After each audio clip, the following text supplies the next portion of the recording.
Hi అండి, welcome to Durga Domathoti Telugu channel అండి.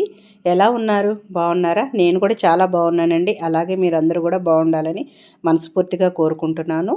ఈరోజు నేనైతే టమాటా రసం చేస్తున్నానండి. ఇక్కడ ఒక టమాటా తీసుకొని ఘాటులు పెట్టి ఉడకపెట్టుకున్నానండి. కొంచెం బాయిల్ అయిన తర్వాత చింతపండు వేస్తున్నాను. ఇక్కడ చూసారు కదా, కొంచెం వేసాను. స్టవ్ ఆఫ్ చేసుకున్న తర్వాత దాంట్లోనే కరివేపాకు, కొత్తిమీర, అలాగే ఒక హాఫ్ స్పూన్ అల్లం వెల్లిపాయ పేస్ట్, చిన్న ముక్క అండి బెల్లం ముక్క వేసుకుంటే బాగుంటుంది. మీ ఇష్టం అండి, వేసుకుంటే వేసుకోండి, లేకుంటే లేదు.